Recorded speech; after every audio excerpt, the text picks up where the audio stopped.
This. Oh no, Greg Greg can listen to that all day long. Wait, let's play that again for the people. Oh wait, you gotta make me a host too. Oh man, all this technical stuff as we get started. Dude, like, have you had your coffee yet? I'm sipping on it right now. I realized that was why I was late. I was like, I haven't had breakfast yet. Got right up and started watching SmackDown. And I was like, oh no, I'm not going to make it. And then I got to the end and I was like, oh, I'll make it. It's This will be fine because there's too much talking. I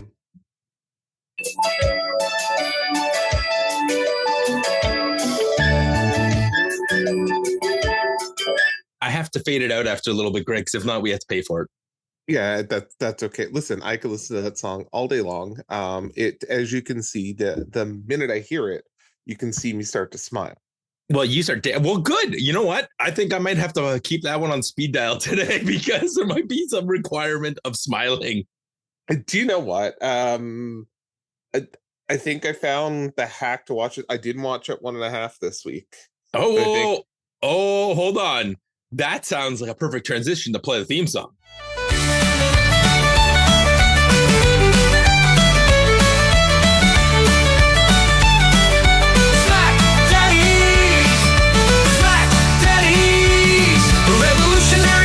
Sports entertainment is proud to die for the great.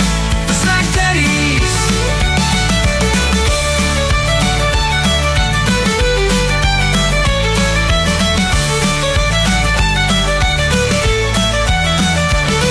The SmackDaddies. The revolutionary podcast of sports entertainment is proud to die for the Greg. The SmackDaddies.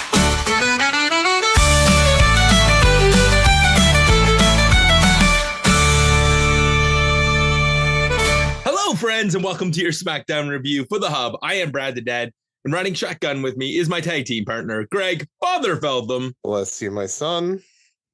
Greg, you were about to let the people know before the theme song, the hack to watching the SmackDown.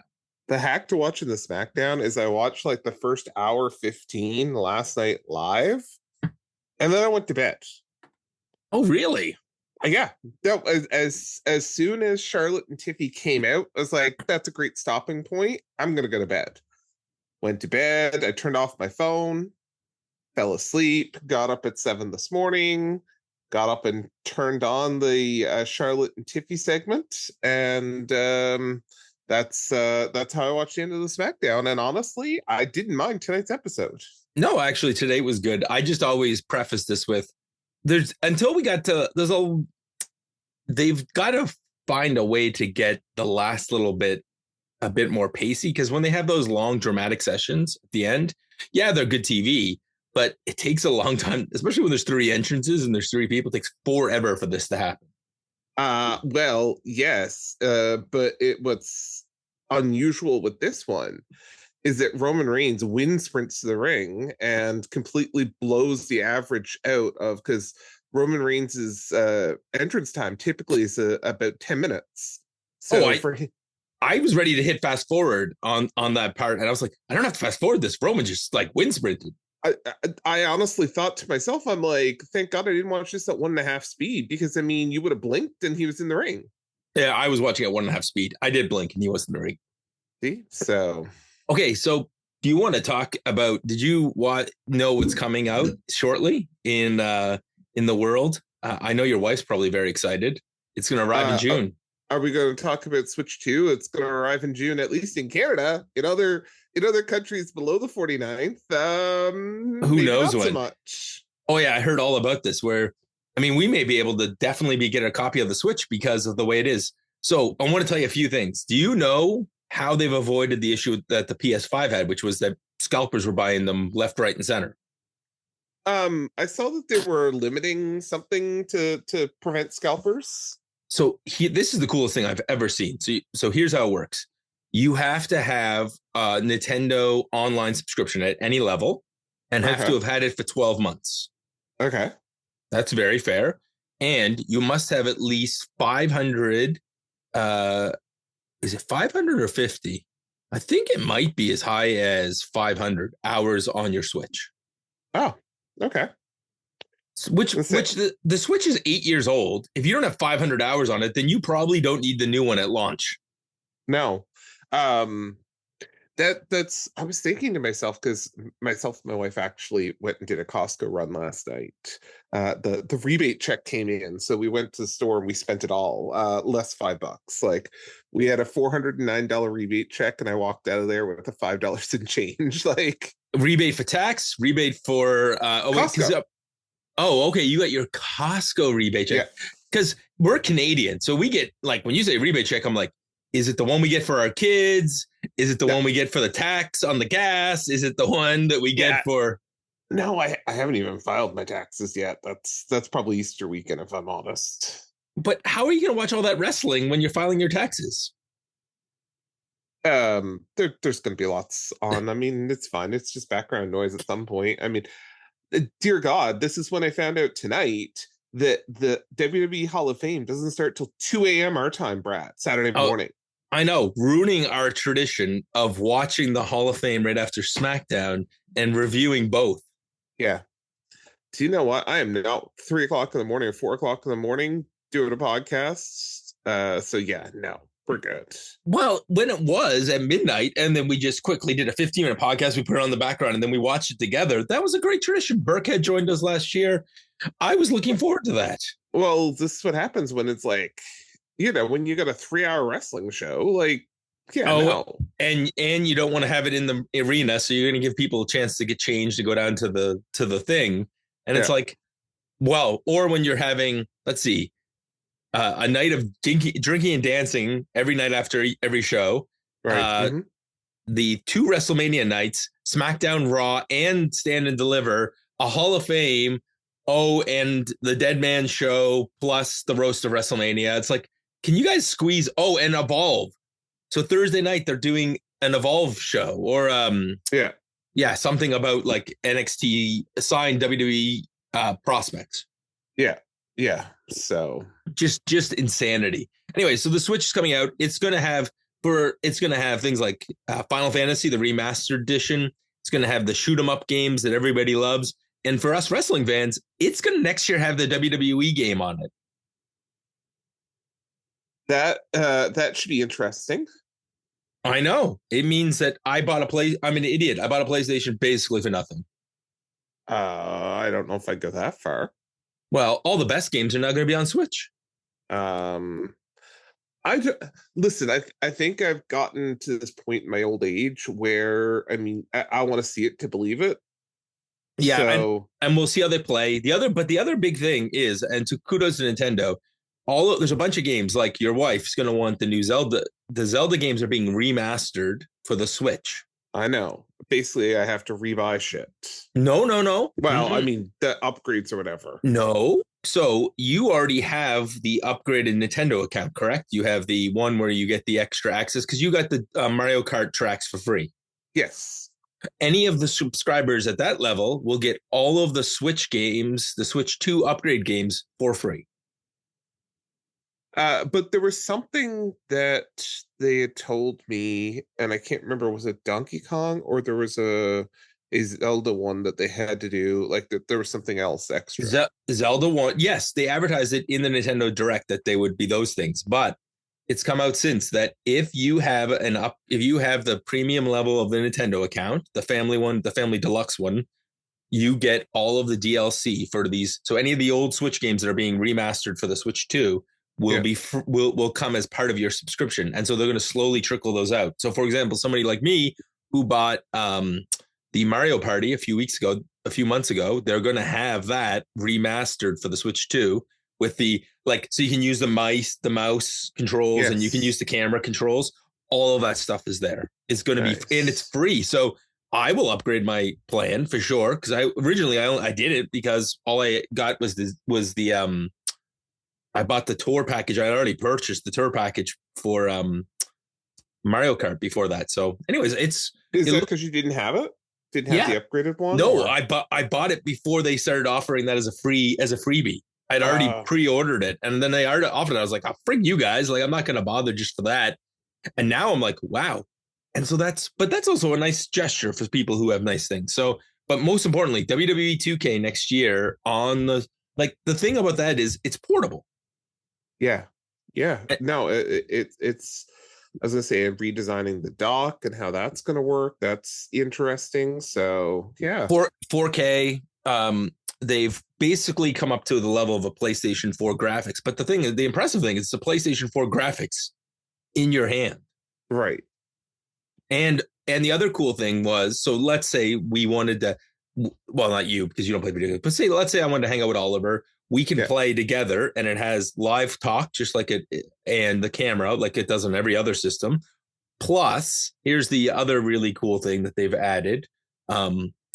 They added this nifty little feature where you can only have one system with the game. So normally, if we want to play Mario Kart and we were playing with 2 or 3 systems, we'd all have to have the cartridge. As long as you're playing locally and you all have Nintendo, you have the Nintendo Online service, you can play with one copy of the game on up to 4 switches. Interesting. Now, I also heard that the new digital games or whatever, you can actually lend within your Switch account and stuff as well. Yeah, so you only have to own one copy of a game, and you can lend it for 2 weeks. And then the other bonus one was that, oh my gosh, there's just like a lot of stuff. The Switch the hard drive is huge. Like I'm just looking at it going, but even things like, so if you have that bonus account and you buy the cheaper version, the Nintendo Switch 1 version of, say, the new Pokemon game, and it's $25 more on the Switch 2, and you can get the upgraded version for free because you have the Nintendo account. Like there's we do our Nintendo accounts every year. We go to Costco and buy the Nintendo gift cards because it's $80 for $100, so you get it $20 off. That's how we do our upgrade every year. Yeah, I have. That's what I have a mother-in-law for. She's like, why do you want a Nintendo card? Do the kids want a Nintendo card for Christmas again? And I'm like, yes, the children would like a Nintendo card for Christmas. Yes, please. Those children, they need their Nintendo gift cards. They need it. Wink, wink, as Brad's winking extensively. All right, let's talk about this SmackDown. It was, you're not wrong. This was actually a very good edition of the SmackDown from April 5th. Where were we? April 4th. April 4th. That's right. Today's April 5th. Where were we last night? I can't remember. I don't think they said. Yeah, I don't know. They didn't sneak that in anywhere. But that's okay. Yeah, it doesn't really matter. No, what no. What do you remember? What episode we were talking about? Yes, I do. That's going to be episode number 1337 from the Allstate Arena in Chicago, Illinois, which has the best popcorn in the world. Not the arena, but Chicago does. Oh, Chicago style pop. Now, Greg. Well, good thing. Listen, I don't understand why CM Punk doesn't come out to the ring carrying a bag of Garrett's popcorn. Because right now, I'm kind of craving some Garrett's popcorn. And I mean, the last bag I got was in November when my wife came back from Chicago. And I'm like, yeah. Well, I give up drinking and snacking for Lent, but I don't follow the super strict version, which is, Sunday is your fast day. So tomorrow, I know what I'm having as my cheat day snack. Is popcorn? Is Chicago style popcorn. Let's go. Oh, no. It's got to be that fresh stuff, man. Like there is the Chicago style popcorn you can buy in the store here. The fresh stuff, made right in front of you and bagged, that is where it's at. I didn't check my lottery ticket. Let's see if we're flying to Chicago. But first, everybody walks in, Greg. Like literally everybody just walks in. We have our classic walk in. Nothing really happens other than Naomi's really, really doing a good job selling the fact that she's a heel now. I really enjoyed her out of all the characters tonight. I think she did probably the best job. Who, Naomi? Oh yeah, she's playing this heel like a queen. Yeah, with her caution taped gear. Yeah. As I text, hey, recording. Because my kid is going over to help his grandfather move some stuff, and yeah. And the bing may have been a bonus sound effect if you heard that. So let's. Oh, good. All right. Well, CM Punk. Greg. Recap 1. The Second City Saint, CM Punk, is going to WrestleMania in the main event. As he boos. Wait, hold on. Look, I don't even know. Listen, okay, even I, who am not a big fan of CM Punk, I will say he deserves it. Like, there's no doubt about it. He should have wrestled the one he wrestled the Undertaker. He should have main evented that one. So this, I feel, is a make good for him. So Brad is just over here chanting, "You deserve it." Oh, you're stealing the promo material because he comes out, the crowd's there. I love when he takes the camera and he says, people say that the European crowd's the hottest, but I think the hottest crowd is here in Chicago. And they just were, he's right. Like, this felt like an extended night of the European tour, other than the fact it was at 9:00 at night. Well, I literally almost messaged you yesterday. It's like, why the hell is are we back to the US? I would much rather this to have been done in the afternoon, and like you and I could have recorded supper time and, moved on with our lives. But the crowd made up for that. They were chanting. He said he's supposed to make new fans when he comes out on USA and Netflix, but tonight he's going to make old ones.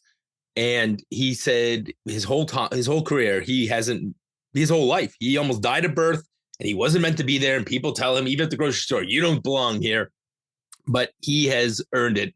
And you're right. The crowd chanted, "You deserve it," over and over again. And he's happy to be there.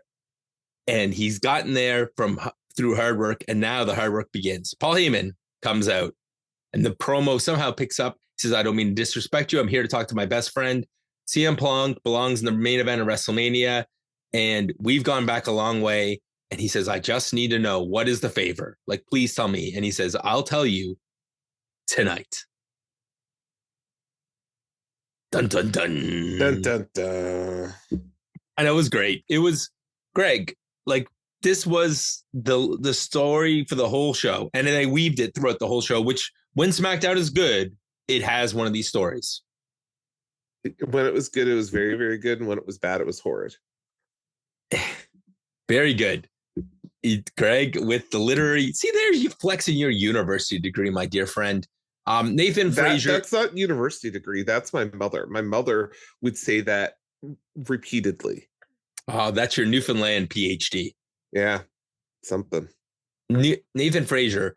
I got to tell you, when I saw him here, I was so excited because I personally think that Nathan Frazier is one of the hidden gems on this roster. Like, he is. Oh, the NXT call up? Yeah. So you've never seen Nathan Frazier before. I see him regularly on NXT. No, I've seen him before. It just took me that long to remember who the hell Nathan Frazier was. I was thinking it was that comedian guy, Tony Hinchcliffe or something. So without breaking the match, he's something special, isn't he? He is, yeah. This surprised me in itself, but it also didn't surprise me because obviously this is a match that I'm sure was worked on in the Performance Center in advance to get Rey Fenix WWE ready. So this totally makes sense to go and do this on TV on the first appearance. But easy, big fella. I can tell you're excited because you're tapping that microphone. No, I was going to say, but what comes out of it is I was going to stop there because I think we're going to have some challenges at the end of this. So why don't you take it away? Challenges? I think the first challenge was later in the night anyway, when it comes back to Rey Fenix. The challenge was, what the hell is this theme song? He got Def Rebelled. Boy, did he get Def Rebelled. Yeah. Shout out to that phrase. We've kind of borrowed it with our Commonwealth friends. So shout out to our British colleagues. They joke about this all the time, but this was terrible. Anyways, they both start this match and they're moving at top speed. These are two cardio machines. And I love when they both nip up, they both flip up, and Rey Fenix just kicks them right away. Nathan Frazier nearly dies though when he tries his suicide dive and his toes catch the rope. Good on Phoenix for kind of catching him. This was the worst match I've ever had to cover for notes, because even at the beginning, he's like bouncing on the ropes before the match starts and the crowd's starting to lose its mind. Frazier hits like that 450 rotating flip and lands on his like knees because he misses.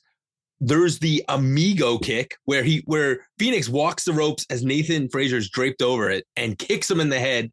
He then hits him with the fire driver I've seen Rey Fenix matches. I don't require, I've mostly watched his stuff in AEW and a little bit of stuff in Lucha Underground. That fire driver looked fabulous tonight. And then I love how they both nip up again and he kicks him. Just Rey Fenix kicks Frazier right in the head.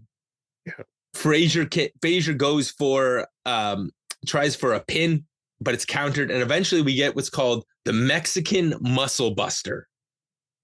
That looked absolutely amazing. That can't be his finish because most of the roster Rey Fenix can't lift. Right. So is that your problem? Or was the problem when afterwards he got on the mic and that poor man can't cut a promo? He needs, I don't know, I know Santos is with Legado. Is Andrade available to be his mouthpiece? Well, I think let's talk about it when we get a little bit further in the show because I'm gonna. You didn't think this was the worst part of his promo. You thought it was later. It's not even. It's not that I find this bad. It's me fearful for the future. So let's hold it there. Okay, so we're in the back with Legado, and that's how you make a debut. Is what Santos says, and Berto's kind of PO'd, and he says, "You know what?" And Berto's like, "I'm better than him," and Santos says, "Fine, prove it. Let's go get a match." And Santos is going to get a match with, that's going to be the match. And that's why I think Legado has lost a WrestleMania moment because they're feuding with Phoenix. Well, and this is where I wanted to get us to without dropping anything. So we have a Latin star. Yep. A luchador coming in. And his first real feud, because I'm going to call this the NXT warm-up, his first feud is against Latin on Latin, Latino on Latino violence. Like, it is the stereotypical thing. And once he's done with Humberto, then he's going to move on to Andrade. And it's just like, really? Like, why do we have to pair these? Wait, hold on. He could wrestle Humberto's cousin first. Angel? Yeah. He'll do Angel next, and then he'll go to there's Andrade there, and then there's there's like 5 or 6 Latinos. No, so we have 6 months of Latino on Latino violence until the LWO gets moved back over here, and then they can have more Latino on Latino violence. All right. It's just like, really? Why do we have to go this route every time? So it makes sense historically. Wrestlers from different places wrestle differently. And the Mexican style, like there's even little things like you work a certain side of the body in North America and the opposite side in Mexico. And most, if you don't know that, then now you're learning. This is something we like wrestling nerds like us know. But it doesn't make sense anymore because it's not like Rey Fenix. Who's Rey been wrestling for like the last 3 years? He wrestles predominantly US based stars. Right. So it's not like this guy needs to learn a style. He knows North American style. Yeah. So I don't know. I don't get it. I mean, on the other hand, him and Berto, sign me up because those two, like they got gay. Like Berto is probably the best member of Legado, and we never really see him wrestle to his full capacity. And I think we're about to see him pull out some stuff.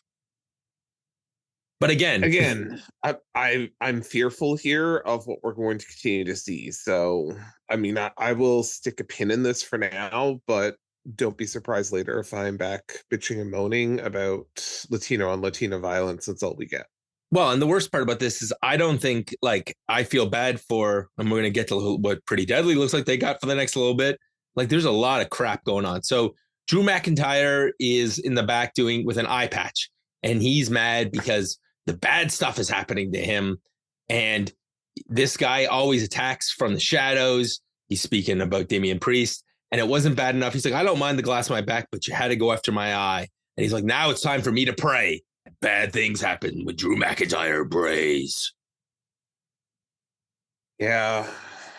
I don't know. The eye patch is throwing me off here, and I don't remember why. Like, there's something that's gnawing in the back of my head as to what this is reminding me of, and I can't get it. PCO? No, I don't think it's PCO. It just doesn't work. He looks like a pirate, and that is not a good look for Drew McIntyre because pirates in WWE, it never ends well. Yeah, I mean, unless you're in the Caribbean, but Las Vegas is far away from the Caribbean. In WWE thing. The last pirate we had was oh my gosh, the guy that used to go off the rope and he had the flippy entrance. The fact checking team's working on this, but it doesn't matter. Paul Burchill? Yeah, poor Paul Burchill, who ended up with a storyline where he was in love with his sister. I mean, of course, we're forgetting the Pirate of the Sky, of course. Oh, Io Sky was right. She did have to leave WWE at one point. Yeah, but I mean, she's okay. So I will give you female pirates, but not male pirates, Greg. I'm sorry. Yeah, I don't know what, like, there's a wrestler with an eye patch. And I'm just trying to figure out what this is reminding me of. Okay, while you do that, I'll quickly go through. Braun Strowman's going to have his last man standing match. He never has lost these matches, and he's going to complete his Grand Slam when Solo and Tama Tonga walk in, and Solo says, "You're not going to get anything." Tama Tonga does thing. LA Knight comes in, says, "Don't waste your time on this idiot, Solo. And as for you, I'm going to go out there. I'm going to stomp you so bad. You're going to be going, yeah. And you know what? Find me a referee. Let's go." And we get that Lee fitting special where we go right from the talkie in the back right out into the ring. I was perfect. LA Knight's the man. Yeah. By the way, I figured out who I thought it was, like who it reminds me of. Okay, who is it? Oh, what was his WWE name? Oh my God, it's driving me nuts. Falcon Arrow. He's in AEW now. The Bastard. Pac. Oh, Pac. Oh, that's right. Pac had that eye patch for a while. Yeah. Yeah. I was like, what was his WWE name? He was the man that gravity forgot. Oh, this is how bad that name was. It's gone. Nathan, no. Just look up Pac WWE. He'll give you his Neville. Adrian Neville originally, and then he kept the WWE main roster, and he was just Neville, the man from Gravity Forgot. Because the man who Vince McMahon kept forgetting his other name, so he cut it to one. Yeah, Neville. All right. But I could not get to his name. Oh, I have to put money in the swear jar because I said he who shall not be named's name on television. Although I guess WWE did mention it recently, so maybe I get one. You're good.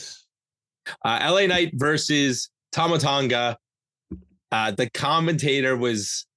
commentary says that LA Knight his biggest problem is that he believes his own hype. That seems fair. We start with LA Knight basically getting dropped on the back of his head, but he rallies, he knocks Tama Tonga to the outside, knee in the corner and a kick through the ropes, but the distraction by Solo. And that leads to the hero in distress coming out of the commercial break.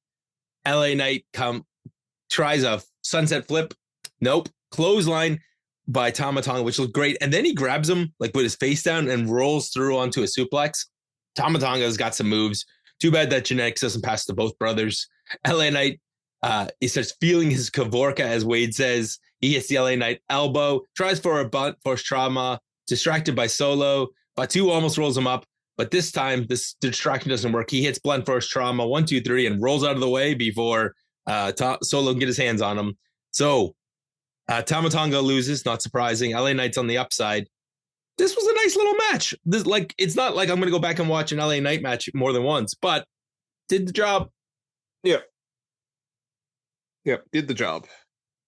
Paul's in there waiting for the tribal chief, but it's not the tribal chief that comes pouring in, even though he's very excited. It's Seth freaking Rollins, and he says, "Cheer up. I'm in a better mood this week. I've realized that I've got some perspective, and I'm going to be in the ring to hear what the favor is, because this doesn't just affect Roman, it affects me." Yeah.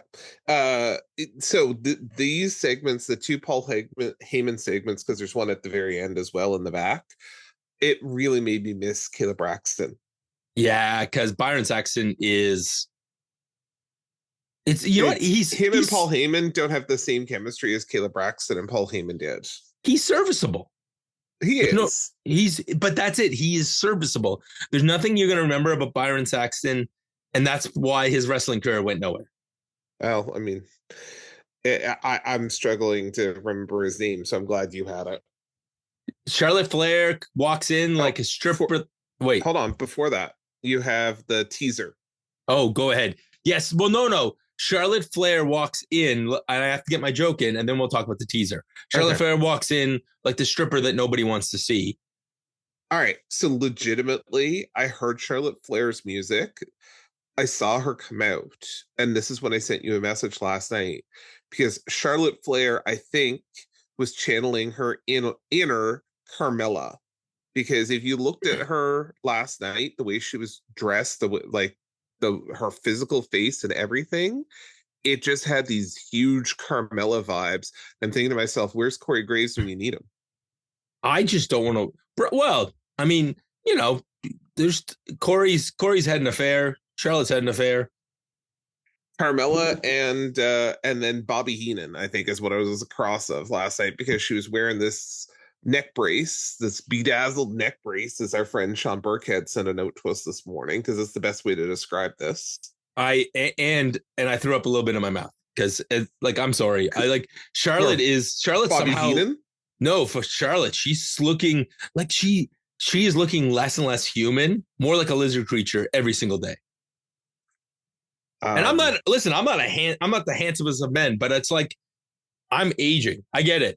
It's not like I'm putting the Just for Men in my hair. It's like it is what it is. But so I will tell you, that WWE has actually edited this segment heavily online. Wow. Okay, let's go into that after the segment, because we have to talk about Aleister Black. Okay, you want to talk about Aleister Black first? Well, the smoke and then the skull, that was like, and we've seen the numbers, so we know that the debut will be, there's been a number in each of the segments, and it looks like he's going to be showing up the SmackDown after, so that we have something to look forward to. Yeah. And because it's a 3-hour show. Why do you do this to me? I have hope that after WrestleMania, we're going back to 2 hours. We're going back for my birthday. It's Brad's birthday bash at the end of May. Well, we're getting the Switch 2, so they're going to go back to 2 hours so that we can have some more Switch time. So I never even looked. I know it's June 5th. Is June 5th the Friday? June 5th is the Thursday. It's a Thursday. Okay, so basically on the June 6th, I'm probably going to be doing this show by myself, because you're already doing the show by yourself, because the irony is the Switch 2 arrives, wait for it, and I will be in Cambridge, Ontario for my work conference. Oh, that's funny. That's funny. You and I had talked about that, because we were joking on our trip that Brad found a direct flight now to just outside of Cambridge. Yes. Yeah. Waterloo Airport. It's about a 10-minute drive up the road. I know. I told the kids, I'm like, if the Switch arrives while I'm away, leave it in the box. Dad wants the experience when he gets home. If you open it, you're out of the will. So how are you doing this? Are you going to pre-order and get it at GameStop? No, I went to the Nintendo account. I've ordered one, set one up there, set one up at Best Buy, and whichever one I can get my hands on first, I will order, and then I will have my lovely wife will pick it up for me that day, and it will sit on a pedestal. I've set up the pedestal already. It will sit there. And when I get home, is it like the WWE Championship ones they bring out to ringside? Velvet, covered in velvet. Okay, covered in velvet. Mental picture for the listeners. For the listeners, and then I have a big plexiglass box that goes over the top of it. Okay, yeah, and it's alarmed all the way around, gotcha, so that if anybody touches it, it actually sets out about 100,000 volts of electricity and lasers. Now, does it turn?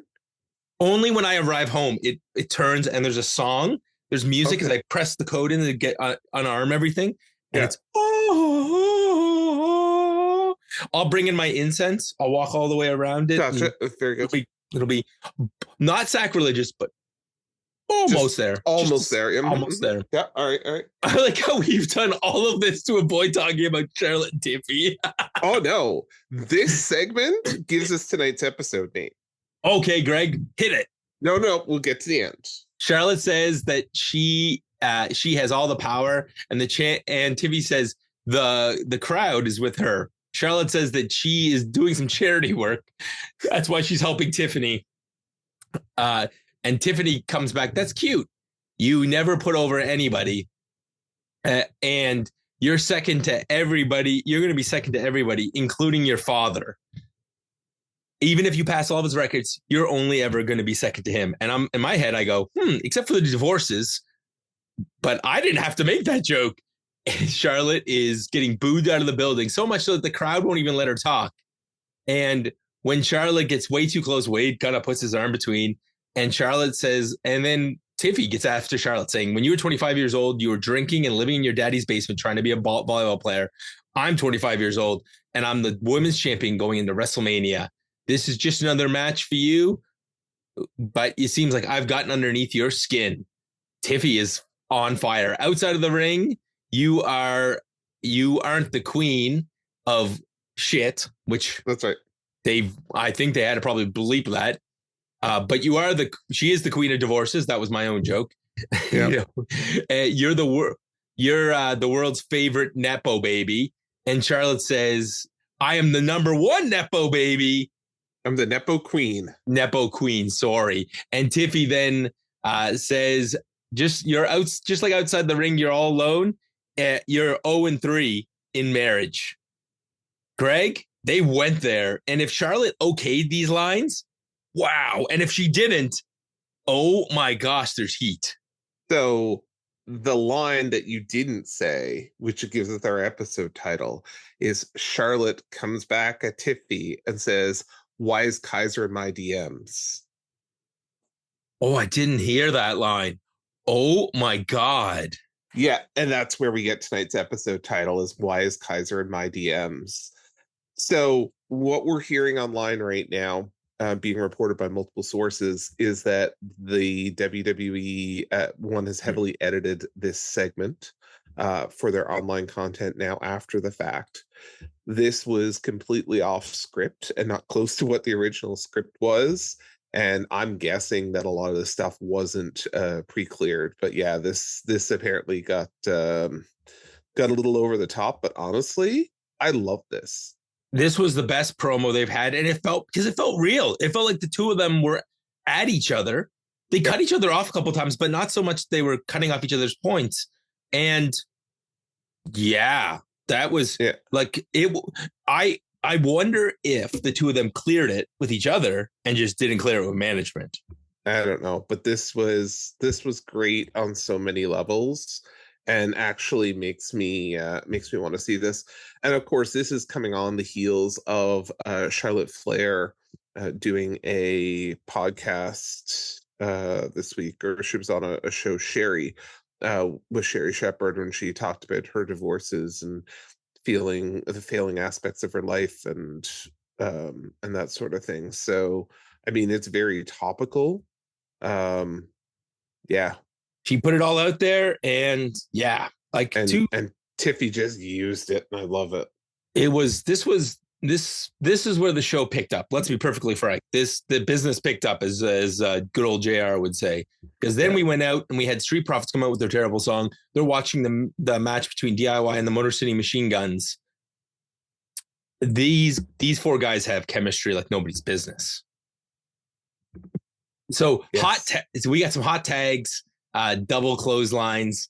I love the fact that there was a blind tag and Johnny hits the slingshot spear on Shelly, which gets the faces isolated during the commercial. Back from commercial, Shelly finally tags Sabin. Sabin hits the crossbody. He then does that attack where he bounces off the one guy and hits the DDT. At some point, the turnbuckle gets ripped off, which is important to note because it comes into the finish.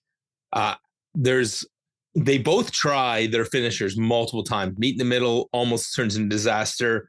Twice Johnny breaks up the Skull and Bones, but this ends when Ciampa at one point has hit Project Ciampa, and I thought that was it, but the turnbuckle, as I mentioned, was exposed, and Ciampa ends up hitting his head in the turnbuckle and then gets caught with a roll up for 1, 2, 3. That's our main. So the Street Profits will be wrestling DIY at WrestleMania. There's no way that DIY isn't going to protest to get in this match. Sure. I think that's reasonable. But one thing that we should have said before this was the backstage segment with Nick Aldis announcing the women's tag team gauntlet would happen next week for them to get a WrestleMania title match against Raquel and Liv. So we definitely know we're going to have two different tag team title matches going on at WrestleMania, which is great. Well, and they had to make up some space because they lost the match tonight. So that we don't normally see that. So in the back, Miz and Mellow. Did we? You think that's okay? We'll get there. Mellow and Miz are in the back with Pretty Deadly. And Miz is saying, look, Mellow, these guys are jokes. They lost in their home country. And the real joke is Marine 3, 4, which made me laugh. And 5. I laughed out loud. He says, well, at least I got something made. What about your musical? Oh, we have a new song. And then they started singing about how crappy the Miz is. And we're a real tag team. And you guys aren't even a real tag team. So it looks like we're getting a tag match. And I love how Miz says we are a real tag team because we are Mellow don't Miz and we are us him. That's right. Well done, Miz. Well done. Well done. Yes. I feel bad for Miz because if Trick Williams comes up to the main roster, Miz is losing his tag team partner. I love the line though of how many different tag partners that you have to win your 12 championships. Like, yeah, well, it's right. It's like, let's count the Miz's tag partners. Big Show, check. Jericho, check. Morrison, check. Morrison again, check. It's a lot. I don't even. I'm not trying to think. Was he? I think he teamed with even Kevin Owens at one point. Like he's been a tag team partner with everybody. Yeah, he's certainly paired up with pretty well everyone. But I mean, when you've been there since 2006, right? Well, and let's be honest, he's the Charlotte Flair of the tag division. Why, he's got that many divorces? He's paired up with everybody. Oh, fair. Yes, they got one where Greg's like, you got me. Okay, I mean, both those comments are true. So we have, we're burying Charlotte Flair. Dig. Okay, so Naomi is coming out for a match. B-Fab comes out first, and Naomi gets about into the entranceway, and B-Fab, and she gets attacked by Jade. Jade beats her up, and I love the fact that she hot rolls into the ring, almost running away from Naomi while they're pulling her away, and that was from Jade, and that was Jade's plan. Naomi has her back turned to B-Fab. B-Fab hits some offense, but that lasts about 30 seconds. She gets beat up by Naomi, hung in the tree of woe, held by the arms and stomped back into the corner.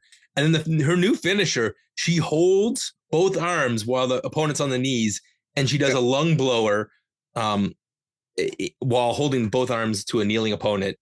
It looks gross. Great, but it's a heel finish. It's great. It does.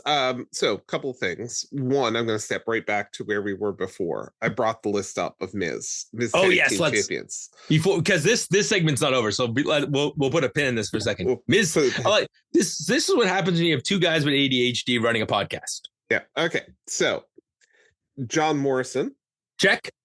Big Show. Oh, that's 2. Cena, 3. Damien Mizdow. Oh, I forgot about Damien Mizdow. 4. R-Truth. 5. Awesome Truth. Yes. Here Comes the Money.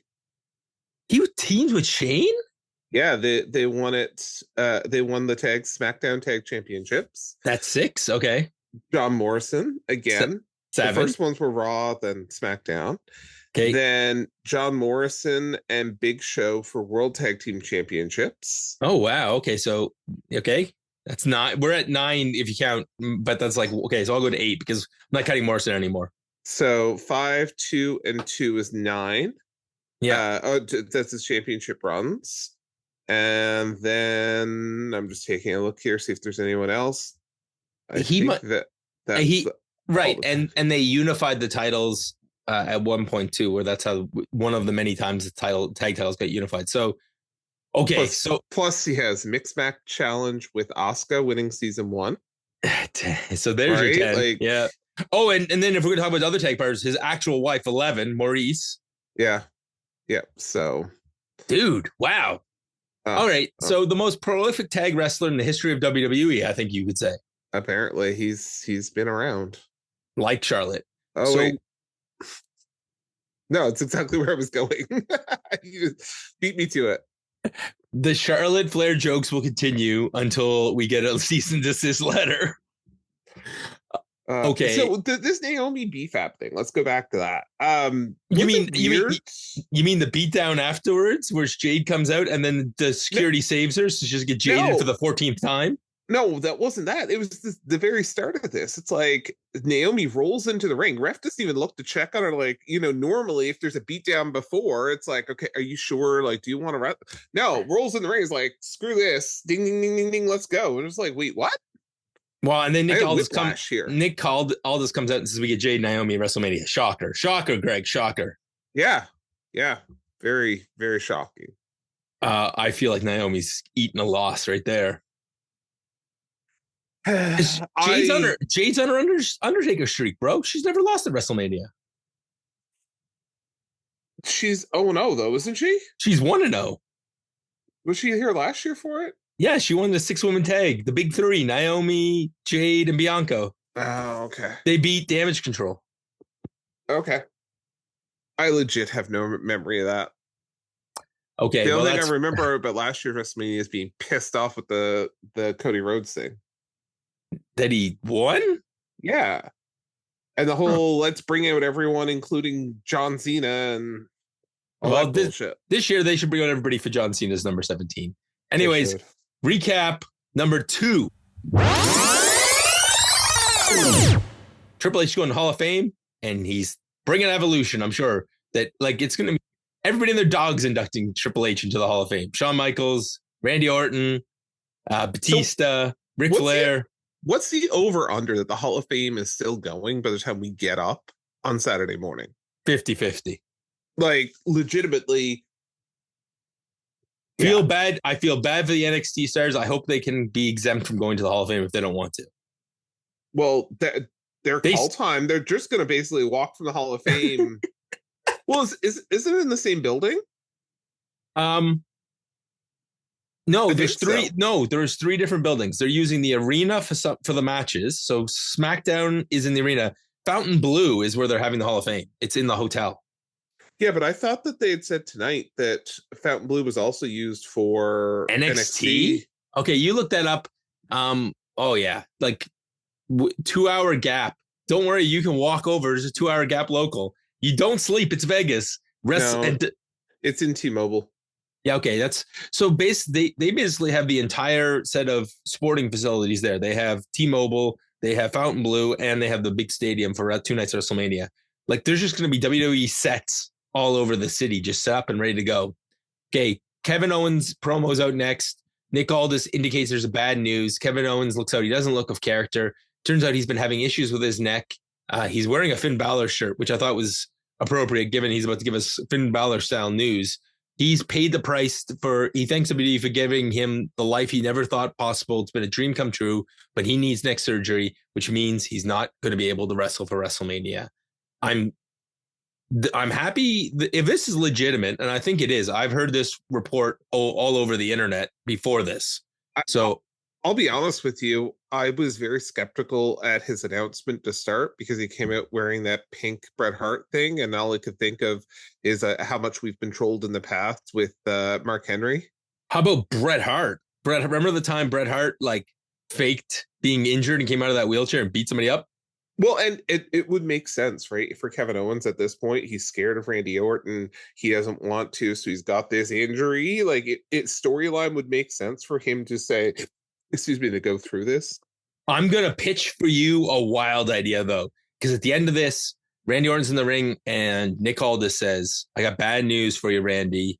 This means that you don't have a WrestleMania match. And Nick Aldis, the Viper strikes and we get an RKO. And this is where you had said to me earlier that we lost a WrestleMania match. I'm like, I'm not so sure because I think we just got our replacement right away. It better be. As far as I'm concerned, if you're gonna have to put together a makeshift match, why not make a man's dream come true? Nick Aldis gets to have a WrestleMania match with arguably one of the best wrestlers who's ever done this. So I'm going to remind you, and I don't remember when this happened, and I forgot to look it up in advance. But he's RKO'd numerous times. He's RKO'd Nick Aldis. So Randy Orton, remember, had an incident since, I don't know if it's since his return I don't know if it's since he came back in February or it's the one before that, where Randy Orton had this big brawl type thing, and he had a $50,000 fine. Yes. Do you remember? And then the next week he goes to the back. He pays Nick Aldis. He gives him a check for $100,000, and Nick's like, "But your fine was 50," and he's like, "That's for the next one." And that was the next one. So this is the next one. I want you to know, I typed in Randy Orton. Yeah. And in my top 5 was Randy Orton versus Nick Aldis. It is all over the internet. That is the hot rumor for today. And let's hope it's right, because I love I'm just kind of Mr. Positivity. Shout out to some of our Filipino pals. I have a little bit of Filipino positivity in me. And that my Filipino positivity is showing. I think it'd be great to have Nick Aldis have a WrestleMania moment. Like, can you imagine his wife could come, they could bring the kids, and that'll be like, if he never wrestled another match again, that's a pretty damn good way to end your career. So here's the part that I initially thought about Nick Aldis as the person here for Randy Orton, but I wonder what what would we get out of Nick Aldis here? Like, Randy Orton is going to beat Nick Aldis. Nick Aldis can't win against Randy Orton. So what's the point of getting Nick Aldis in the ring against Randy Orton? What you get is Nick Aldis comes out, cuts a promo saying, I was a wrestler for a long time. I took this office job so I could rest my body up. And I thought that would be enough. And he gives a heart. Like, I've seen Nick Aldis cut promos. He gives a heart-touching speech saying, I have a wife, I have kids. I want to show them that Dad still got it. And he gives I got kids. And I'll tell you what, here and then you have Randy Orton saying, you don't deserve this, kid. You don't earn it. And he says very plainly, he's like, I'll make you an offer. We're gonna have a match. They can put a stake on it. Like, maybe Randy Orton gets a title match. He gets a favor from the general manager if he wins. Oh, I can't do any more favors.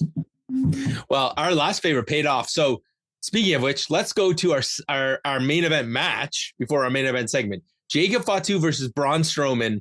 And I got to tell you, I didn't see this. Well, didn't see this coming. Oh, oops. ADHD moment. Recap 2. Maybe 3. WrestleMania. This is what happens when Brad doesn't have his medication in him yet. It's in me. It's just probably not activated. All right, so we have a WrestleMania. It's recap 3. It is a WrestleMania match. Now we're gonna do Braun Strowman versus Jacob Fatu. Yeah, I like how they had the Hulk Hogan thing. Nobody was like, oh, they don't do him in person. That's for sure. Because boo, the who? Exactly. Yeah. I think I kind of want to make a shirt now, Greg. I just got inspired. Take the Hulkamania logo, but instead of Hulkamania, it's Boo-amania. Fair. Both men are fight to the outside. This match. I want it. No. I want to add more to that shirt. What else? So it's Boo-amania. No, we'll talk about this off air because it might get me sued. Okay. Both men are fighting on the outside. We note that Braun Strowman has never lost a last man standing match. Jacob Fatu hits 2 jumping moonsaults early. That only gets him a 6 count because Braun rolls to the outside. Jacob gets the drop on Braun, but gets thrown over the table. This table doesn't budge really. So we get like they're fighting outside. We come back from commercial. There's the spot with the barricade where he tries to run into Braun in the barricade while he's tripped over the barricade, and Braun he runs into a chair while Braun's holding it. Like, yeah, it was brilliant. And he doesn't even I don't see Jacob lose a step. We come back from there. They're fighting outside and they suplex themselves through a bunch of tables. I'm like, Braun Strowman had a serious neck injury and he's still going and putting people over. That's a 9 count. They end up back in the ring. Both men are barely up. They're like stumbling around. Finally, Jacob hits a running hip attack through the table, and basically he gets out of the wreckage of the table and gets to his feet at 9.5, and Braun Strowman gets up at just after 10. Well timed. I can't believe Jacob won because I thought they were gonna knock each other out. And we're gonna get a 3-way.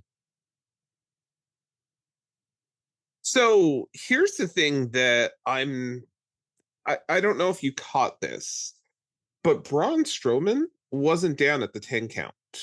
Not he quite. Had 1 foot in the air and he had 1 foot on the ground. So maybe this does become a 3-way, but I think the match is better. I mean, what great way to put Jacob over than to have him. This may be the whole thing.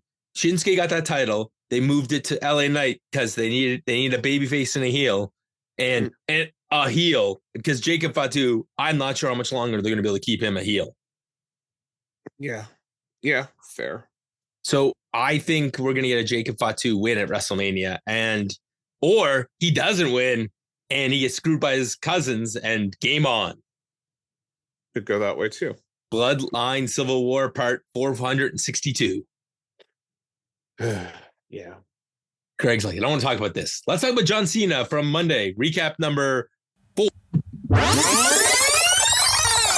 For a complete breakdown on this, you can go back and listen to the Raw Dogs, Randy C and FB here on the Hub. Or I know that Jimmy and Donnie were also talking about this on the main show, which is available on TSN Radio or wherever you find your podcasts. That's Donnie De Silva and Jimmy Corderas here on the on the Hub. They have huge pop. Also, Storytime with Jimmy will be coming soon. And don't let me forget, at the end, we're adding to the family. Yes. All right. Because if we forget, the other he who should not be named will haunt us. I thought he should not be named. I actually might write in on this, so we'll see. Did you send him a link? He's got our link always. Oh, yeah. I'm going to have to change the permissions on this. Anyways, we'll get to that. We get an interview. We're in the back now. Paul's waiting. This is, again, Paul waiting. And I love Roman Reigns. Doesn't acknowledge him. He's like, Tribal Chief. And Paul just speed walks behind him. And the music plays. And you blink and you miss it. Roman's in the ring. Yeah, this is the speed walking segment. Roman wants to know what the favor is from Punk. He says, I'm a good man. He's like, CM Punk is a great wrestler, but he's never been in the main event at WrestleMania. I am a giver. I don't know how you put up with this foolishness, Chicago. I want to know what it is. And then instead we get Seth, burn it down, the crowd singing around, and Rollins calls it. He says, you underestimate Punk, Roman. You ignore him. This is your problem. You don't take these things seriously. And this favor is going to cost us. And the reality is that Roman keeps his word. He then gets CM Punk coming out. CM Punk chants again. The crowd loses mind. They're going to be main event at WrestleMania. But Roman's, they're after him. He's out of his comfort zone. But he reminds him that Paul Heyman, CM Punk reminds us that Paul Heyman fought for him, that he kept him in there. And when Paul left the first time, he didn't know how he was going to survive. And he mentions a bunch of wrestlers who aren't with the company anymore. But you said you're going to be in the main event of WrestleMania. And I said, when they do put me in the main event, they're going to have to deal with both of us. And now it's time. And he's calling in the favor. He wants Paul Heyman in his corner. And that's going to be a curveball for the tribal chief. And Paul Heyman starts to cry. And Roman's like, just say no. Tell him no. And he said, I'm a man of my word. Punk attacks Roman, GTS's him. They're left a face off with Seth. And at the end of this, Punk is standing tall, and the friendship and loyalty, Punk in Vegas with Paul Heyman. Greg, I always struggle with these segments because, be honest with you, as I'm taking my notes, I'm sucked into this. I was sucked into this. This was everything I wanted and then some. Yeah. It was a great segment. I will give it that. I'm not sure though that this is what I wanted the favor to be. Like, this didn't seem like it was enough. Does that make sense? I think it is enough. So not only because Paul Heyman is going to be in the corner of CM Punk, helping him game plan for the tribal chief. And it's going to put the tribal chief off his game. And now, after that interaction in the back with Rollins, I can't help but feel that Rollins is going to end up with the tribe with Paul at the end of this. You think Rollins is going to end up with Heyman? I think at the end of this match, Rollins wins. I don't know which one he pins. I think it's going to be Punk. I think Rollins beats Punk, and Roman's not involved with the finish, and that's how we spill off out of this. Oh, I don't think so. Do you think Punk is going to win his first WrestleMania main event? Yeah, I think this is going to end up being the separation of Roman Reigns and Paul Heyman. Oh, I do too. Paul Heyman going back to CM Punk. I think if anybody could use, I think if you wanted to make Seth Rollins a mega heel and you wanted Paul Heyman to be at his best when he's kind of a dastardly villain, and then you start putting together Seth Rollins says, I've learned I need to have people to watch my back, and you make a faction around Paul and Seth, because you could have a lot of fun with one of those guys taking over a show. I would be terrified to see what the hell Paul Heyman would wear if Seth Rollins is coming out. He comes out in bedazzled. He comes out like he's Ted DiBiase with bedazzled suits. Listen, this is the thing that I love about. So it's funny. As we watched this segment, my mind went back to it was pre-Survivor Series in Vancouver, if I remember correctly, where Paul Heyman was out. He wasn't wearing a shirt and tie. He was wearing the Solo Sikoa red shirt. And it made me, it was just planting that seed. And I'm like, what seeds are WWE planting here? Because obviously, we saw that with the John Cena heel turn, that, if you picked up the seeds along the way, it made great sense. I'm really wondering what they're doing here for us. Dude, I don't know what they're doing here for us, but I'll tell you what we're doing. We're going to the synopsis. This is your SmackDown synopsis.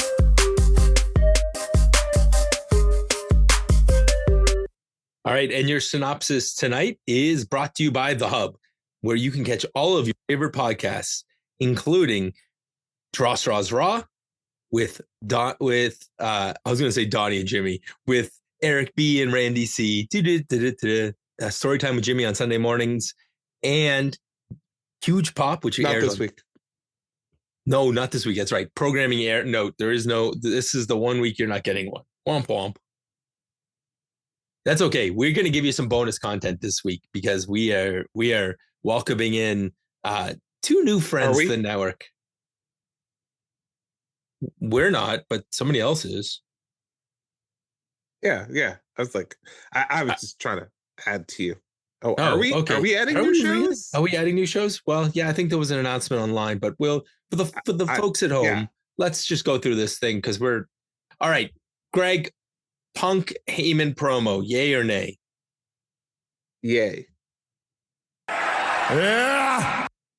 Of course you were. Okay, Greg. As I'm taking some notes, what do you? Nathan Frazier and Rey Fenix. Yeah, sure. Let's keep this. Yeah, it was good. I don't know. I'm the other end. I think this was probably one I would have given. Oh hell yeah! It was. Yeah, Phoenix was phoenixing. You just don't like the fact that we're getting to Latino and Latino violence. That, and you're throwing in Nathan Frazier to an audience who's never heard of him. I mean, in theory, because these are all kept separate, right? Okay, so I'm going to include the Legato stuff with this because it's okay. Yeah. Drew McIntyre with Pirate Drew. With Pirate Drew? Yeah, Pirate Drew, because Drew McIntyre, he's Pirate Drew with the eye patch. Arr! Oh. Sorry. I didn't process Pirate Drew. Obviously, Pirate Drew. All right, so that means it's It has to be. Yeah. I like Pirate Drew. It stunned you. Braun Strowman, LA Knight, Jacob Fatu, or Solo and Tama Tonga. That whole entrance and talking into the entrance.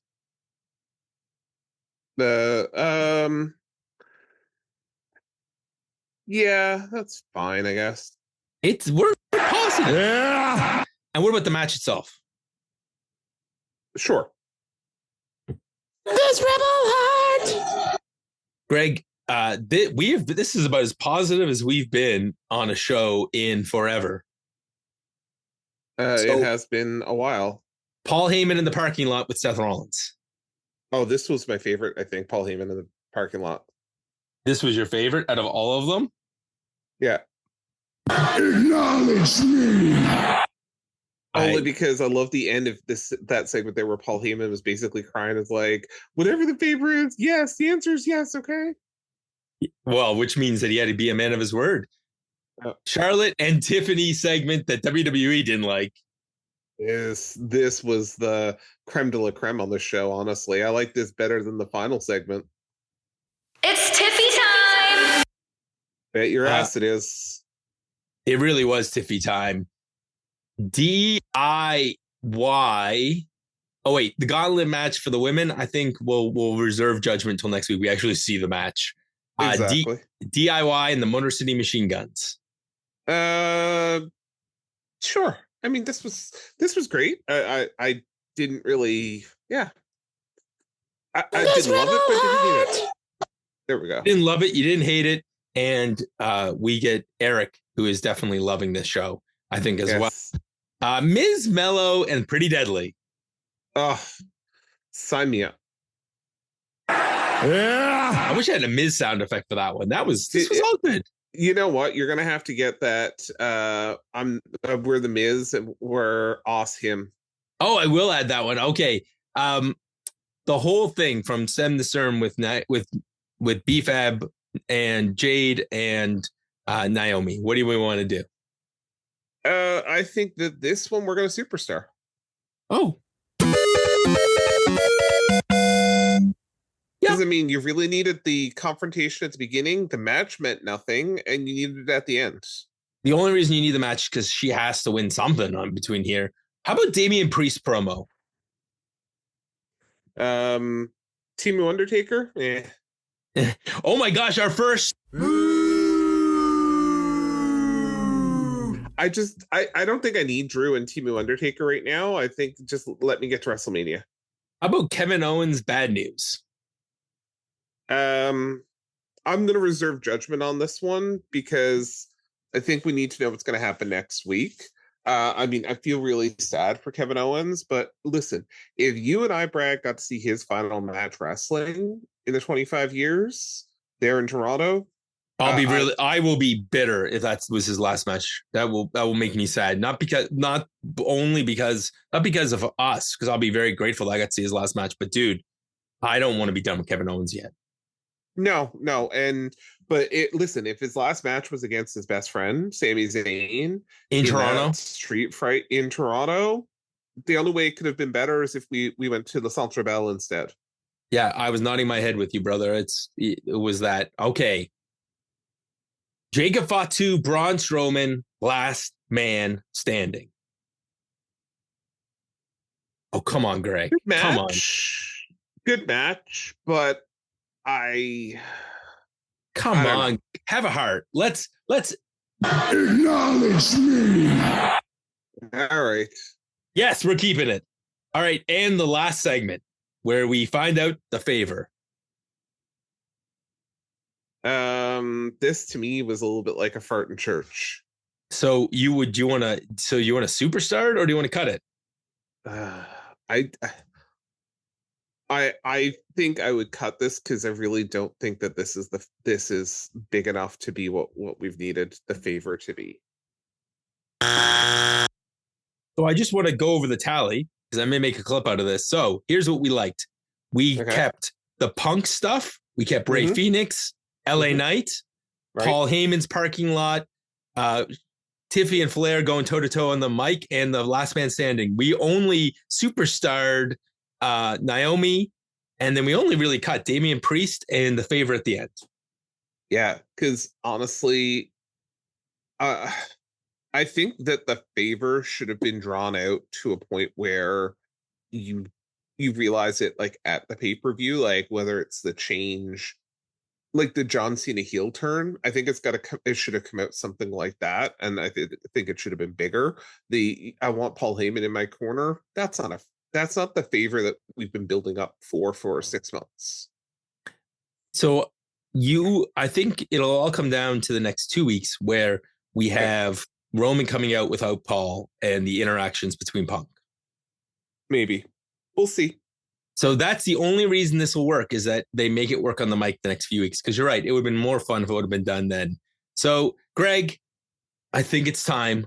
We've promoted all of the shows in the network except one. Okay. Go ahead, Gregory. I will let you do the honors to introduce the newest show on the Hub Network, as we are about to welcome in a friend of ours. He has been on our show many times, and with his tag team partner, Ashley, we are getting an addition to the Hub. Why do you want to tell the people? Yeah, it's I'm trying to pull up the name. Is it Dynasty? Well, they're going to be covering. So it's an AEW review show, and it's called the Dynamite Drop. Dynamite Drop. Yes, thank you. Sorry, that's okay. The Dynamite Drop. So AEW is going to get a weekly review show here in the network where Sean and Ashley will break down weekly the AEW recap. So it'll drop on Wednesdays shortly after Dynamite. They'll go through an entire week of AEW, and they'll watch AEW, so you don't have to. Yeah. So I don't have to. I have a game I play on Wednesday nights. It's called How Long Can I Sit Through Dynamite Before I Turn It Off? So is it going to drop every Wednesday, or is it? Sorry, they'll drop it on Thursdays. It'll drop Thursday mornings. Because I'll let the fans in on an inside scoop. Sean is doing most of the production, but I will be their executive producer and be posting the show and doing some of the social media stuff for the network for the show. Because I really, if Sean and Ashley have had a great podcast for a number of months now, and so yeah, they'll be covering their kind of debut is going to be setting up for our upcoming AEW it's actually a PPV next weekend. So they're going to queue up Dynasty, which is next weekend. And yeah, and then they'll do a post show for that. And then from then on out, you'll get a show a week minus PLE weeks. I think the plan is that they'll be the ones that sit through the 7-hour AEW shows to tell us whether they're good or not. Yeah, exactly. So that's exciting news to the network. So now we've expanded our coverage to include the AEW universe. I think they're not a universe. They're like AEW wrestling, because WWE uses fancy words. Tony Khan likes regular words. That is true. That is true.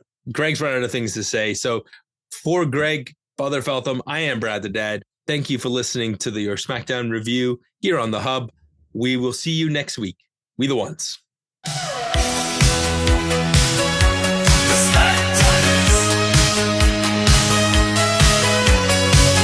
Revolutionary podcasting, sports entertainment.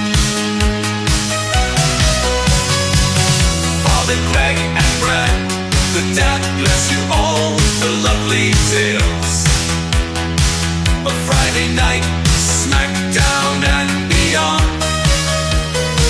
Go to the out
podcast in sports